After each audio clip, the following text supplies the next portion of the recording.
Nous sommes ici à Darney, canton qui porte le même nom que la commune, au centre de la préhistoire plus particulièrement. Et nous avons l'avantage dans notre territoire qui est qualifié d'hyper-rural de proposer différentes sortes de tourisme.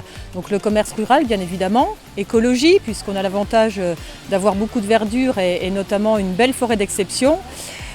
Tourisme sportif avec notamment des équipements qui ont été entretenus en particulier par la communauté de communes et puis bien évidemment du tourisme culturel et nous avons d'ailleurs l'avantage de signer le contrat territorial éducation artistique et culturelle qui permettra de donner aux enfants l'accès à la culture comme à tous nos petits Vosgiens. Oui, c'est vrai que la communauté de communes contractualise régulièrement avec le conseil départemental et c'est un vrai plus pour le territoire. On est ici au centre de la préhistoire, qui a déjà bénéficié d'aide dans ce cadre de ce contrat, qui vient de faire l'objet d'une étude prospective. C'est aujourd'hui le centre lié à la préhistoire le plus fréquenté de tout le Grand Est, voire du Nord-Est de la France. Et donc la perspective, c'est de le développer en collaboration avec le conseil départemental. On travaille actuellement sur le projet Label Forêt, à l'entrée de notre future forêt d'exception, en tout cas on l'espère, et dans lequel pourront être proposés des produits locaux, des locations de VTT, de matériel plein air, tout autant qu'un accueil permanent dans un salon de thé sur tous les mois d'été.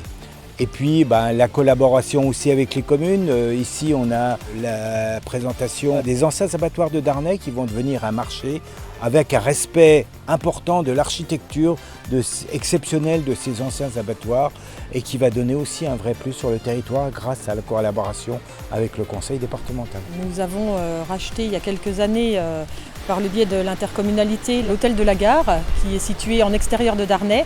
Donc c'est par ce biais-là en tout cas qu'on espère développer le tourisme et puis comme l'a dit Alain, de multiplier un petit peu les services qu'on pourrait y apporter, notamment par le biais de l'office du tourisme qui sera basé dans cette structure et puis de vendre ce qu'on souhaite plus particulièrement, les produits du terroir qui sont fabriqués dans nos secteurs et pour lesquels on espère favoriser la valorisation. On espère aussi vendre les produits forêt Les Feuilles Jauches dans ce lieu qui est également situé sur la route thermale. Tout ça donc à proximité de la belle forêt où va se concentrer l'information pour le tourisme du territoire.